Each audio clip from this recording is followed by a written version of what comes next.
are you, Mark?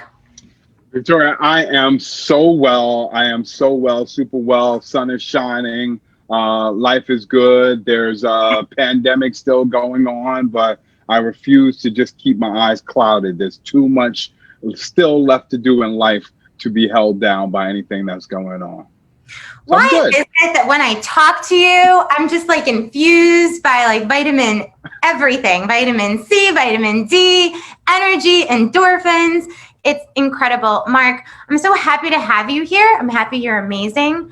For everyone out there, this is actually episode 2, and I've decided to ask Marc Williams, my good friend and someone who, someone who I think is just incredible. And what this show is about is, it's called That Moment. And what it's about is getting really amazing people like Mark on to really talk about who they are in the world, how they contribute, because he definitely does. And I can't wait to get into it. And what was that moment that really changed things for you, right? And we're definitely going to get into that in a little bit. So tell us, how do we know each other and who are you in the world? How do we know each other? How am I so lucky, so fortunate, so blessed to know Victoria? It all goes back to a very wonderful phone call with a guy by the name of David Rush. Feel the Rush, absolutely. And we had reconnected through our Toastmasters connection. And we were talking about things we're doing in the world and things we're trying to do in the world. And he said, "Oh, I've got to get you on the phone with Victoria. I think the two of you have a lot in common in terms of your purpose and your mission." And boy, was he right. We got on that phone call, you and Victoria, and the sparks were flying and the energy was flowing. The positivity was in the right place. And several months later, after a whole bunch of accountability talks and Power 10 groups and connections and all kinds of things, I am so very genuinely fortunate to know you. And I thank you for inspiring me. I feel the same exact way. Your energy and your ambition and just your heart is infectious. Thank you. Thank you. Thank you. And you asked me, who am I in the world? Ooh. Yes. All right. So I'll throw out those titles like speaker and trainer and author and coach. Wait, don't dilute all that. That's amazing. You're a speaker, a coach. You know, you're a teacher, a trainer. This is amazing. You're an author, two-time author. Yes, two times. But ultimately, I was at an event very recently, and somebody reached out to me afterwards, and he repeated something that I don't necessarily realize that I had said, that he said resonated with him. Mm-hmm. And that he would like to be on the same mission. He said, "Mark, what you said is that you help people to see and speak their value." And that's who I am in the world. I'm somebody who helps people to see and to express their value so that they can have a greater impact and influence on the world. It's beautiful. Mark, I just got off the phone with a client who, and many clients who talk about the number one thing that holds them back is what they feel is an inability to express themselves. Yes. And what kind of freedom is, to be able to just express who you are. And what you do is you give people access to that. Yeah, well, it's a tough thing. It's a tough thing, right? Don't they call it the number one fear in the world, expressing yourself? I mean, they say public speaking, but at the end of the day, it's really expressing yourself. It's really putting yourself out there. They say that it's a fear worse than death, although I still can't imagine that to be true, right? Well, think about it. If you put yourself out there, what could happen? If you put yourself out there, you take the chance that people are going to judge you. You take the chance that people are going to question you. You take the chance that you may be the imposter that for some reason you have believed yourself to be. But I say forget all that, right? I had a conversation with someone the other day who said she was suffering from this imposter syndrome. And we've heard one of my favorites, Les Brown, talk about the imposter syndrome. And I said, if you're afraid that people think you're an imposter, which ultimately means there are people out there who have this impression that you do something that you don't really think you do. But if they got the impression, they got it from something you've done, which means you're not an imposter, you're living out your value. So you're not an imposter. And the other thing I would say is about the judging and the questioning. Here's a pain point for me. Here's a real pain point for me. I always love telling this story. I was in the second grade in Mrs. McIntyre's class. Isn't it funny how we remember the names? Like poignant, we just remember, right? I know. Yeah. Well, there's some teachers who just make that impact. As an educator, I've always wished that I had that impact, but Mrs. McIntyre had that impact on me. And I love her. I respect her. I talk about her to this day, but she traumatized me, Victoria. She traumatized me. One day she had us sing this song, The Little Drummer Boy. You know that Christmas song, The Little Drummer Boy? I sure do. I hate the song. The Little Drummer. Like I like serious. Like I have some serious psychological, like I need to lay down on a couch and have somebody psychoanalyze me. I hate the song, The Little Drummer Boy, right? And it's because in school that day, she had us sing the song, and Mrs. McIntyre could tell out of the entire classroom, the one person singing off key, me. So she said, stop. I want everybody to stop singing right now. Somebody singing off key. And then she looked around the room and she said, Mark, I want you to sing by yourself. Yeah. Tears started falling down my face. I was so traumatized. That's the moment that sticks out to me the most of when I put myself out there. I didn't even want to do it, but I was forced in a way to express myself, and I completely shut down. And so being in front of people and expressing myself for many years later was a very horrifying experience. It kept drawing all that stuff back. It took me a long time to then take that story of the Little Drummer Boy. I tell people now about the Little Drummer Boy all the time, and I seriously do, Victoria. Like, I don't make any jokes about it. Like, I really hate that song. But it's so hard for me not like because I know you to be courageous, and I mean you do have fear like everybody else, right? And we transcend them, but like it's so it's beautiful to see you so vulnerable. And so, you know, I get it. And so when you hear that song now, do you get a visceral physical sensation about it still? Is that something that comes up for you? I was in a mall last Christmas and the song came on. My family couldn't hear it because they don't have the sensitivity that I do to that song. And I started walking faster. They turned around. They could not find me. They were like, what's going on? I was like, they started playing the song. I had to walk out. So yes, I do. I get this visceral thing. But here's the thing on the flip side. I tell that story. I joke about it. And every once in a while, Victoria, there's a cruel person out in the world who, after I tell that story, will find the song and start playing it just to amuse themselves. Yeah. But I've learned to be able to laugh at that. Let's test it out. Do you want to test it out? No, you're not going to do it. Let's just test it out. I don't know. Let's see. I know that if David was here, he would do that. He sure enough would.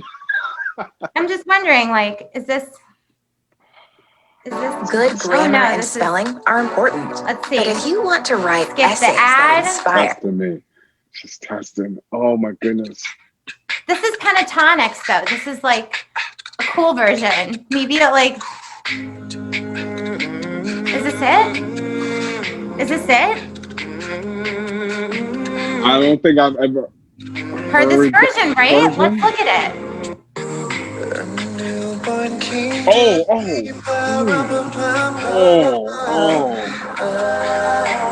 This is called exposure therapy. All right, I'm gonna stop. I don't want to be cruel. I hear the mindfulness meditation through the tones of that, and so I have this very polarizing a response to it. It's like, oh, it makes me feel relaxed, but it's that song, and that's why it makes me feel relaxed. Okay, but it's that song.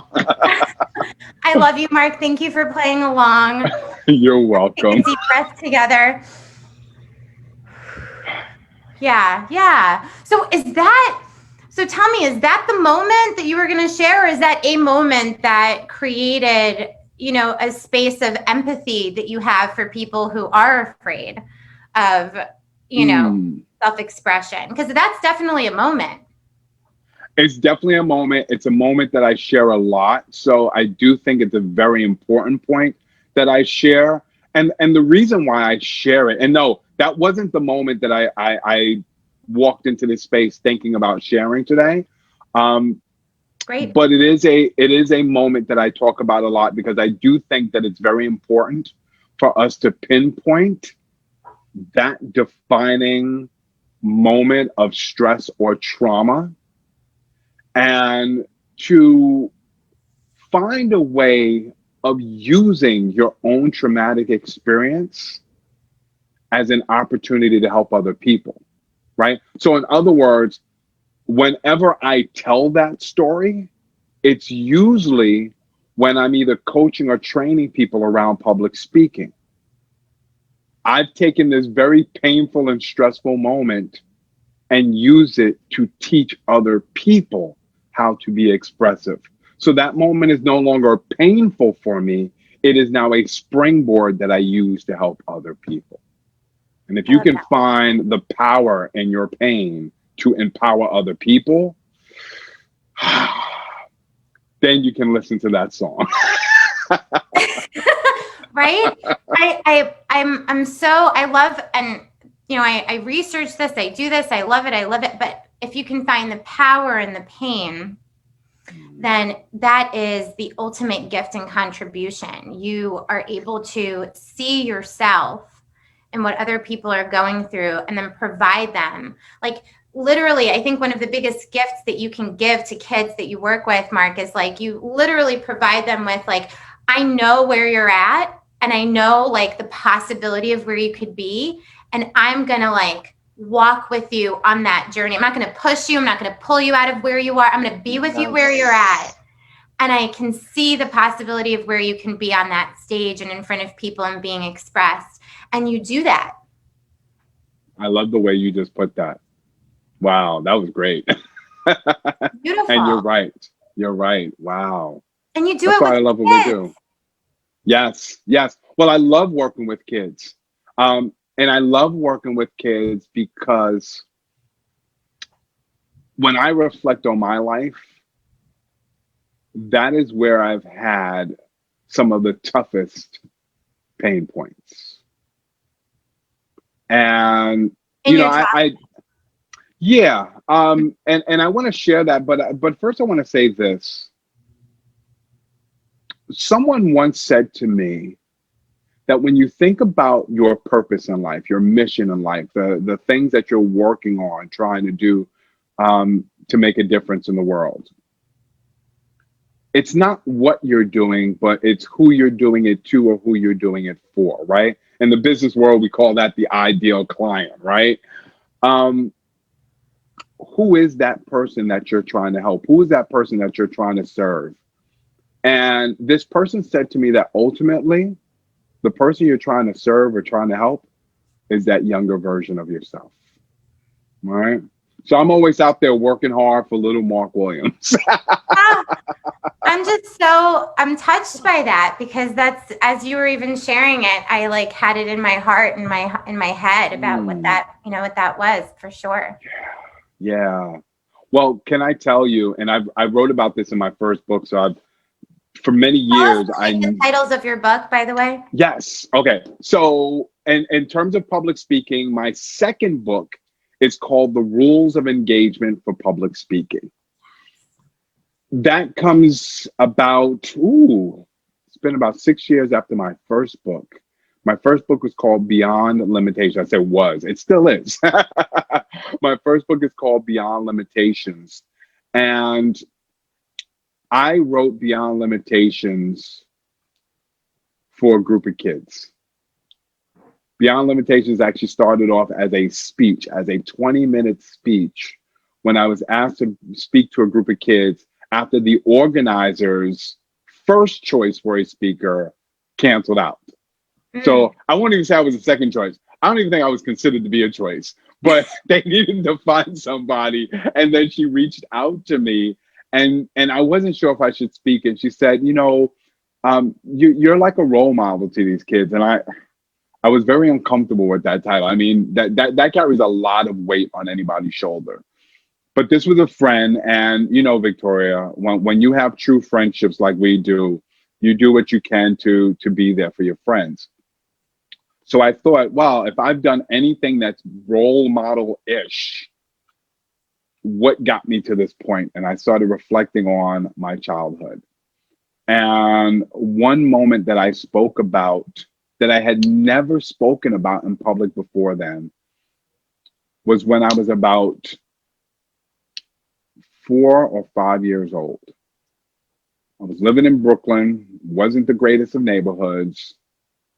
I didn't have my own room. I slept on the couch, the pull-out couch. That was my bed. And probably about 2 o'clock in the morning, there was a loud knock at the door.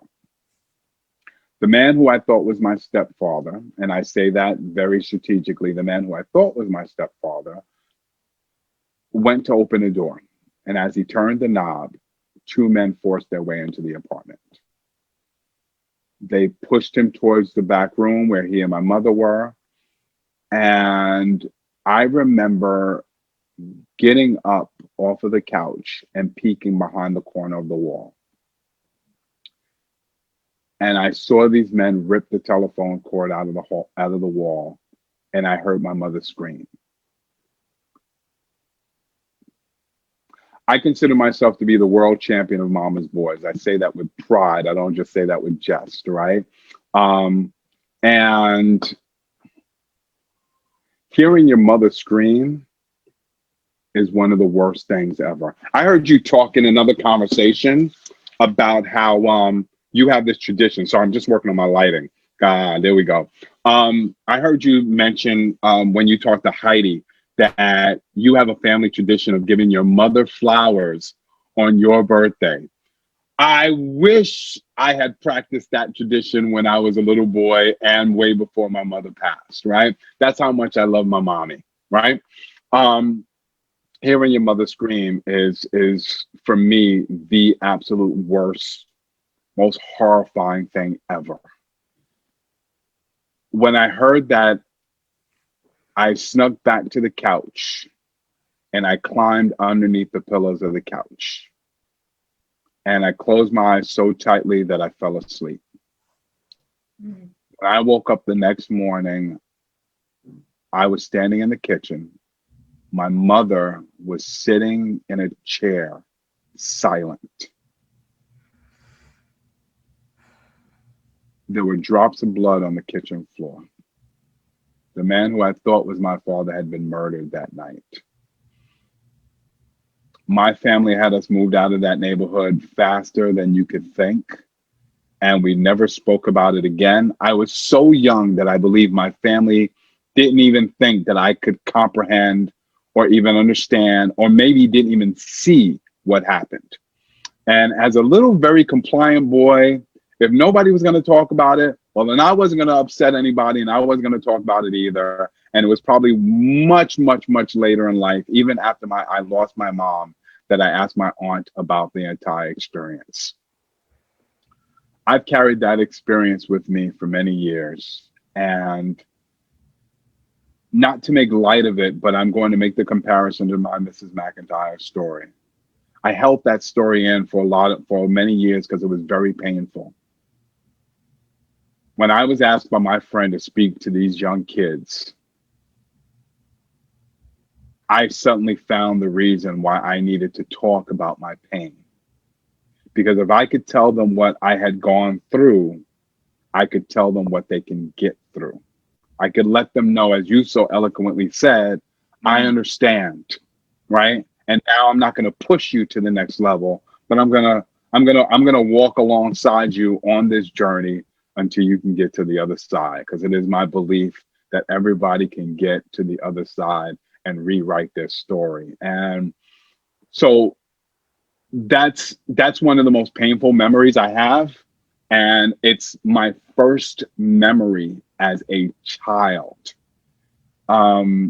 And so, you know, it carries a lot of weight. It carries a lot of weight, but I have found a purpose to no longer keep that story inside and to share it.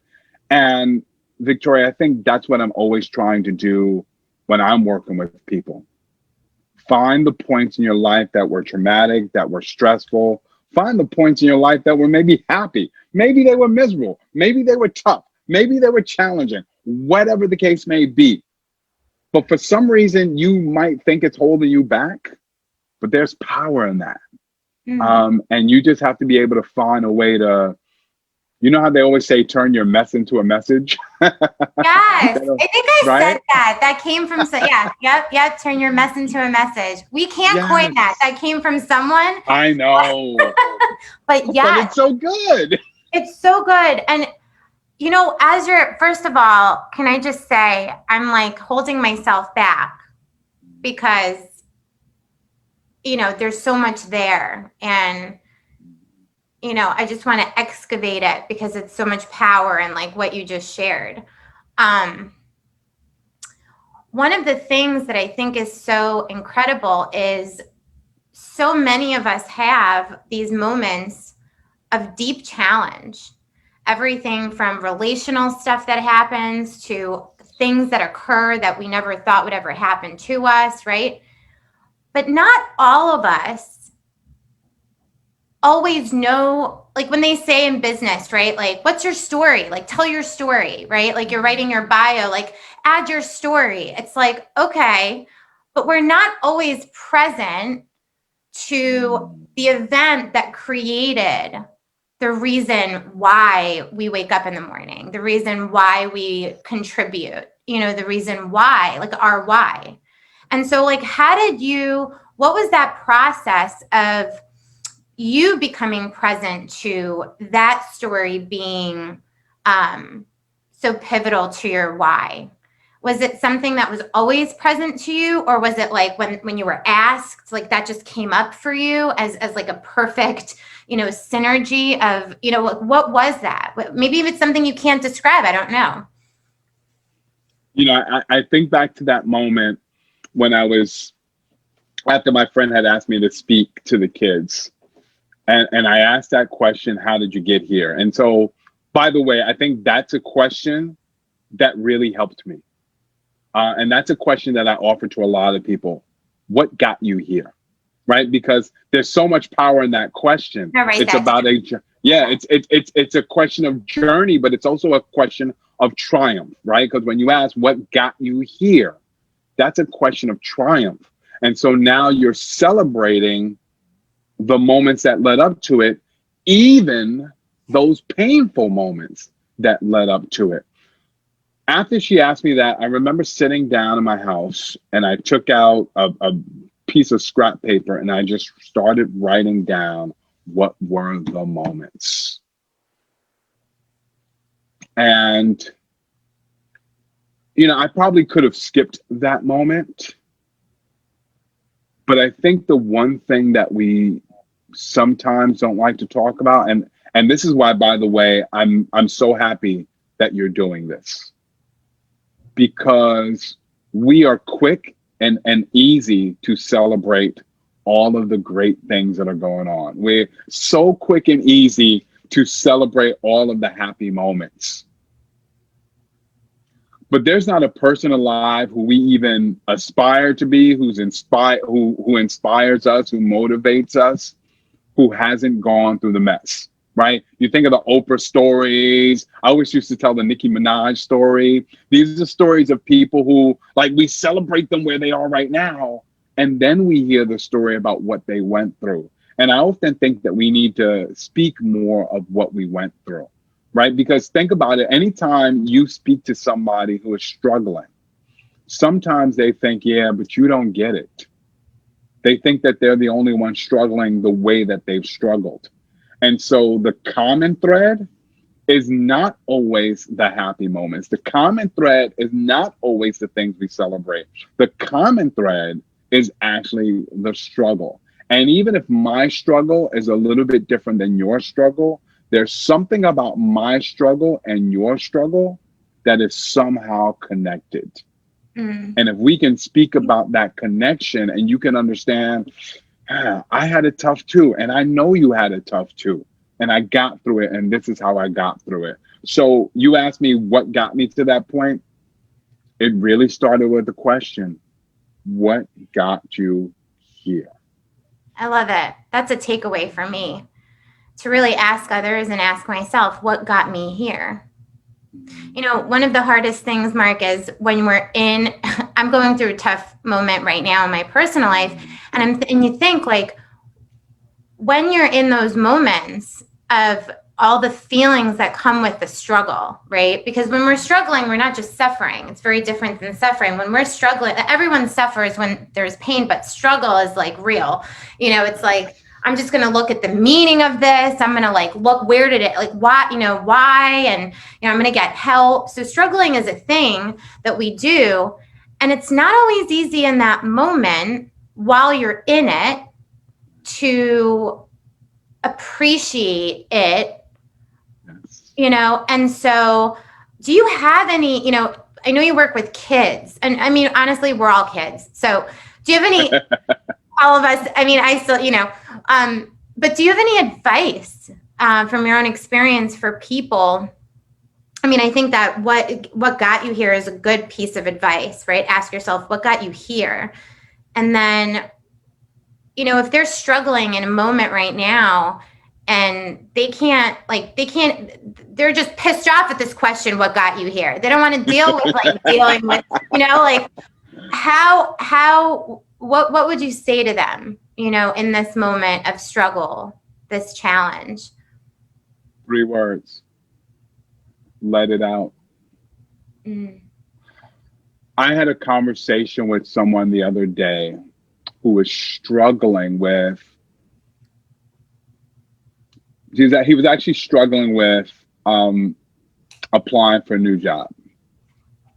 And he says the question that scares me the most is if they ask me, why am I leaving my most recent job? And I didn't want to tell them because I can't stand the people. My boss is, whatever horrible thing he really wanted to say about his boss. And it was just a toxic environment. And he didn't want to go into the interview and say that because he figured, that age-old advice. If you go in and start trashing the people you work with, they're going to be like, oh, this person, right. So we know that. And so I asked him, all right, so if they ask you, why are you looking to leave your last job, what would you say? And I could see that he was struggling because he was struggling to be diplomatic. And then I stopped for a second. I said, you know what?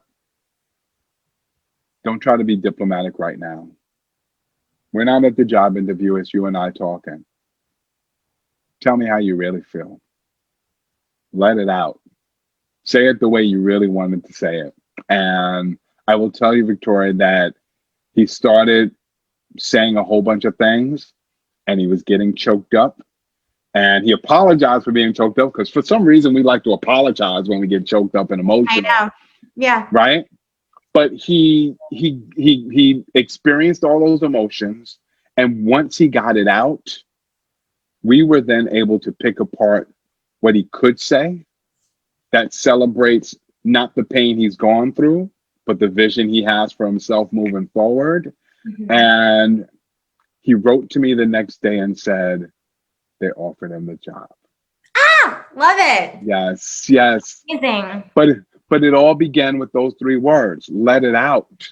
And sometimes we just don't want to let it out. So if I don't want to talk about it right this moment, because if I talk about it right this moment, I'm going to blow up. I'm going to explode. I'm going to grab a plate and slam it on the floor. I'm going to punch my hand through the wall, which, okay, maybe you shouldn't punch your hand through the wall, right? But I need to let it out. And so I think we do need to let it out first. And if there was anything I could have told little Marc Williams way back when, it would have been to let it out much sooner.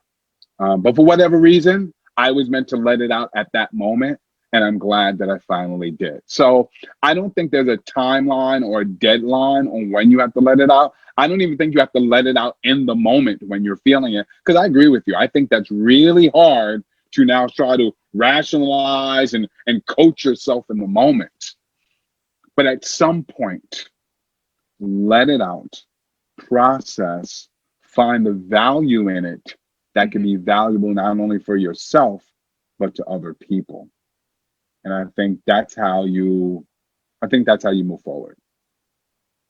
Incredible advice. And one thing you touched on that was amazing is that, and I just said this to one of my clients, and I have to remind myself, you touched on the fact that what happened, and it needs to be aired out. It needs space to live, right? Yes. But we can't create anything in the past. We can only create in the present. Ooh, yes. Right? Ooh, Yeah. I love that you just said that. And like letting it out gives space for the present. It just like feels like a clearing of like everything that's in front of you. Like you're trying to get past it and it's like, boof, and like letting it out just kind of gives it space. And then you can see a space to create in. You just blew my mind.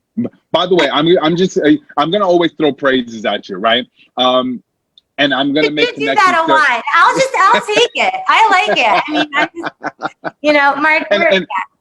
Yes, and I want to continue to draw connections between all the different things you're doing because there's such a common thread. You also talked to Heidi about this idea that we're always trying to fix things, right? But you just used a different word. Sometimes people are trying to create or recreate the past. Like I keep complaining about what you did to me last week because I'm trying to create a different thing. I can't go back. What happened. It happened. There's nothing I can do. I can't revise it. I can't edit it, right?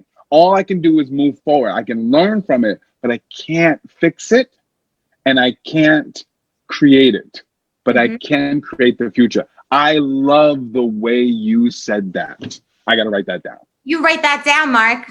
I've been writing down everything you're saying. I'm like, I've got pages of notes in the middle of this live.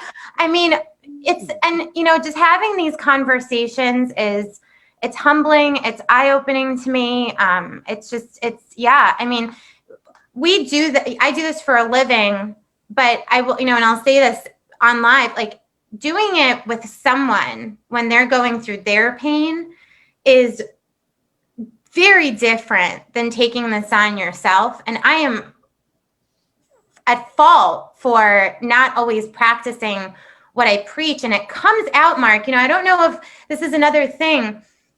What we do is so inextricably intertwined with what we do for, who we are and what we do in our life. I notice, like I'm going through a tough time right now, right? So I notice when I was talking to my mom the other day and she's given me this amazing advice. And when I don't practice that which I preach or that which I offer to my clients who are trauma, survivors, it impacts my ability to impact them. Like it is not something that you can just tell someone else to do and it'll help them. And then you go back to your life and you don't practice letting it out and, using, like you have to really work on your own stuff in order to continue being a contribution in that way to others. And I wonder, does that show up for you when you're working with kids? Like when you in your life in a moment are feeling unexpressed or not taking care of you, does that show up in the way you're being? Absolutely. First of all, I think as a parent and as an educator, we often find ourselves, or maybe I won't speak for the proverbial we, I'll just speak for myself. I often find myself, yes, giving young people advice, and then when you're not around them, all of a sudden it's like, wait, but what did you tell that kid to do? How come you're not doing it? You know, and you have to remind yourself sometimes, what would you tell the kid? And, you know, I heard this the other day and it was so true. I was at a workshop and this guy said, we have to remember that we're human. And as coaches, you're right. The work that we do with adults and with kids. Yes, there are things that we advise them to do. Yes, there is insight that we give them. And yes, we should be the models of what we preach, but we are human too. And sometimes we don't perfectly follow the same advice that we give. What we do know is that we're aware when we slip and that we can get back up on that horse and practice it again. Nothing happens overnight. No one is perfect. Les Brown says it all the time. Is this the second time I've quoted Les Brown? Yes, I love it. I love how Les Brown talked about he was out there giving all of these motivational speeches, and yet he was sleeping in the bathroom or washing in the bathroom or sleeping overnight in his office building every night. How do I tell people to move forward and be motivated and be inspired? And yet this is the life that I'm living, right? What he realized is, yes, what he wanted for himself wasn't happening at the moment, that sometimes he was slipping or not following his own advice. But he understood that he was human, and he understood that if he keeps jumping back on the horse, eventually he'll get to the finish line. And so, yes, I've told kids, I've told adults, listen, I talk about branding. I've talked to people about branding all the time and putting yourself out there. And yet there are some times, Victoria, where it's really hard for me to pick up the phone and call somebody and tell them about the work that I do. And I'm like, oh, you know. So yes, we're all there. We're all human. We're all continuing to work on ourselves. And that's the best that we can do. Keep working on yourself. I love that. Your kids are so lucky to have you as a dad. Oh, I appreciate that. I appreciate that. I really do. I think all of our children, for all of the parents out there, our children will hopefully see what we are trying to do for them. Our children are probably like every other child on the planet, and probably like the children we were too. When your mom and dad, or when my mom said something, I was like, whatever. My favorite example, I have a friend, may she rest in peace. She was a chemistry teacher. And I'll never forget when she told me her son, who was in high school at the time, was struggling in chemistry, like failing his chemistry class. And she kept saying, why don't you, I'm a chemistry teacher. I teach AP chemistry. Why are you not coming to me? He would never go to her. So there's something about our children, because we're supposed to say these things. So the filter doesn't work the same way, but I do hope that, you know, many years from now, when they're opening up their businesses, they're buying their second home, they're collecting on all the investments that they've made, that they'll turn around and say, I remember when dear old dad said that. He was kind of right. I'll tell my kids and they won't listen either. So funny you said that, but you know what the beautiful, and I don't want to miss this, the beautiful part about you, Marc, and others who also are able to catch it, is there are parents out there who know that, and they can see themselves through their children's eyes, and they can take themselves back to what it was like to be a kid and not take it personally all the time that their kids are kind of saying, I don't want to listen to you. And then there are parents that struggle with that, right? Because we're human and we have our own stuff going on, and our vision is a little, muddy there. And the fact that you've been able to hold space for both, like being a little hurt that they're not always listening to you, but being like, my time will come when they're, when they'll say, thanks, Dad. That's a gift, because it gives them the space. It gives them the freedom to just kind of like not feel pressure. what it reminds me of is something you and I touched upon a little bit earlier. You're always working to help the young child that you once were. Mm. And I remember being in the classroom and thinking and talking with other educators and saying, here's one of the, I won't say the, here's one of the secrets to being a great educator. Always remember what it was like to be a kid. Same thing as a parent. My Always remember what it's like to be a kid. And in the work that we're doing, always remember what it was like when you were a kid dealing with some of the same things. Yeah. Yeah.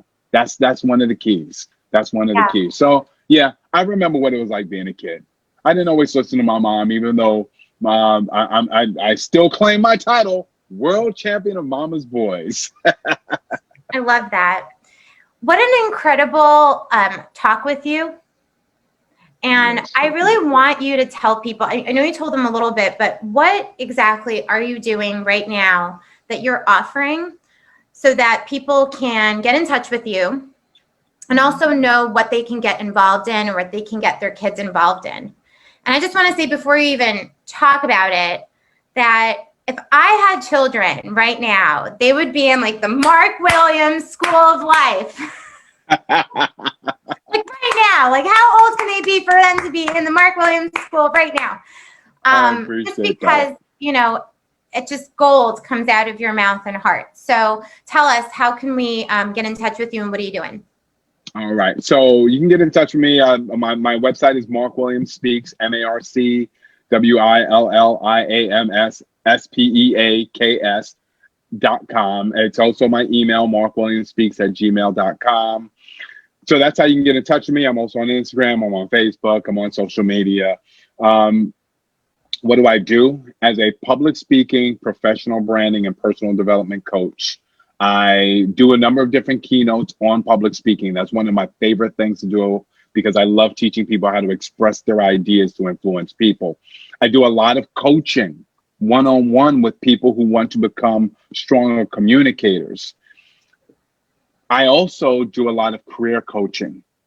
So for those who are looking to either get a job, change their careers, or I always like to say this, I think we're all job seekers. Even the entrepreneur, the job you're looking for are the clients you can work with. So everybody who's looking for a way to brand themselves so that they can attract more attention to the work they do, so that they can do their work more often. I do a lot of career coaching, resume writing, interviewing skills, networking skills, LinkedIn profile, pitching, all kinds of things dealing with expressing yourself and putting yourself out there, which seems to be the theme for the day. And yes, I work with a lot of adults. I enjoy working with adults and helping them to see and speak their value, but I also enjoy working with the kids. And so I am in the process of creating a very new program called, right now tentatively called, the Chatterbox Community. And it is going to be a program for kids who will meet on a weekly basis to have conversations about random topics that I'll share with them.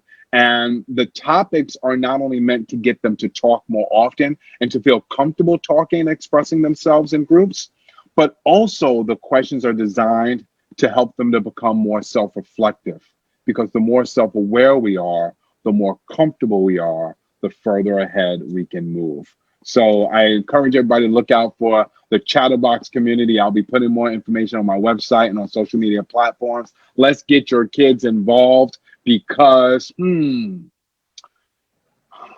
Obama, Oprah Winfrey, I'm trying not to just go politics. The Les Browns, the Tony Robbins, the Victoria Grimmons, the David Rushes, they were all children once too. And your children are children now, but they're going to be leaders for tomorrow. So let's start working on helping them to express themselves now so that they can get through the struggle, the pain, the trauma, the stress, so that they can go heart to heart. Mm-hmm. So they can get so much further in life, because we're going to need them to take us to that next level. 100%. And that's what I do. Amazing. I love it. Marc, thank you for being You're here so with welcome. me today. And I'm sure this will not be the last conversation we will have on It beautiful. better not be. No, absolutely not. Thanks so much. And everybody who's watching, thank you. Please reach out to Marc.